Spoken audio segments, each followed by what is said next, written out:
Alors Dansan, bienvenue sur le stand Télépro, on est ravis de vous accueillir. Peut-être pour nos lecteurs qui ne vous connaissent pas, est-ce que vous pouvez vous présenter? On a un groupe de, on va dire, de pop folk atmosphérique, c'est dur de mettre une étiquette sur ce qu'on fait. Mais voilà, on vient de Liège et on fait de la musique depuis quelques années. On a déjà sorti un EP et 2 albums et on vient ici, on est sur la défense de ce deuxième album qui s'appelle Shelter. Et voilà, on va jouer aujourd'hui au Franco ici dans le parc. Voilà, et justement vous proposez un concert un peu particulier avec des guests et des surprises. Est-ce que vous pouvez nous donner quelques scoops? Qui va-t-on voir?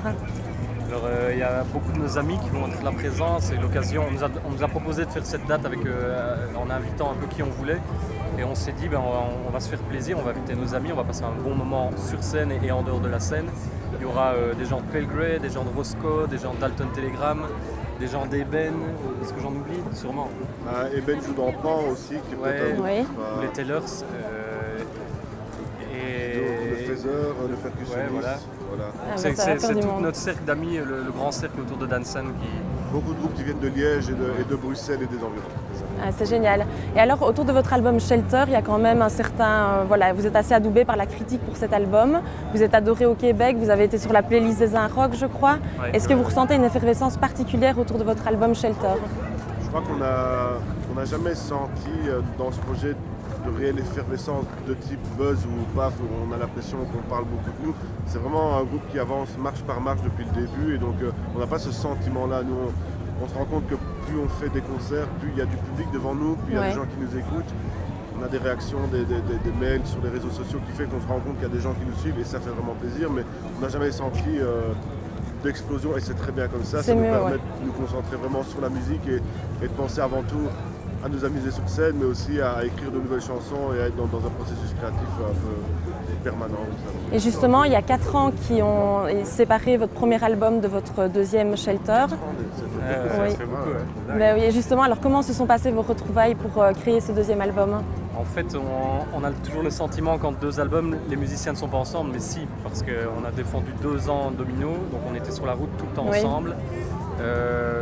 Et puis après ça, on a pris une toute petite pause de 6 mois, histoire d'un tout petit peu temporiser, parce qu'à force d'être les uns sur les autres, c'était un peu compliqué de continuer à prendre du plaisir et uniquement du plaisir. Après cette petite pause, on s'est remis à travailler. Donc en réalité, il n'y a que 6 mois où on n'a pas été ensemble. Voilà, okay. Et encore, parce qu'on se voyait comme amis, pas comme musiciens, comme amis. Alors justement, ici on est à Spa aujourd'hui, à un festival. Vous, pour parler un peu de vos références, si vous deviez imaginer l'affiche idéale d'un festival pour vous, qui mettriez-vous en tête de liste? Grizzly Bear, Fleet Foxes, Radiohead. On va dire 5 maximum, attention. Hein. Merde, j'en ai déjà pris 4.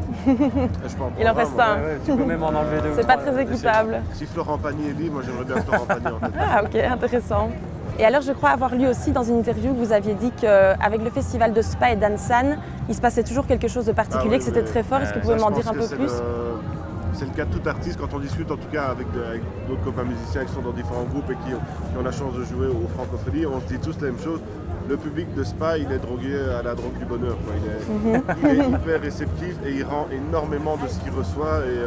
Et donc, on n'a même pas le temps de faire ça, que le public il est déjà en train de taper des mains au rythme de la chanson. Donc, tous ceux qui voient, je crois que le public des Franco, il reçoit assez bon enfant, de manière hyper spontanée et du coup, c'est super gai. Ben, je vais vous souhaiter un bon festival et je crois qu'on pourra vous retrouver à Liège. Oui, on a la vraie date de clôture, donc ici c'est un peu la date de clôture des festivals pour nous en tout cas, mais la vraie date de clôture ce sera le 8 décembre et ce sera à Liège et il y aura bientôt plus d'infos, mais ça va être une soirée spéciale un peu à 360 degrés autour du projet avec tous des projets parallèles et voilà, il y aura beaucoup de choses nouvelles qui vont être présentées ce soir-là, donc on se réjouit. Ok, génial, ben, ça promet. Écoutez, bon concert alors et merci d'avoir été avec nous aujourd'hui. Merci.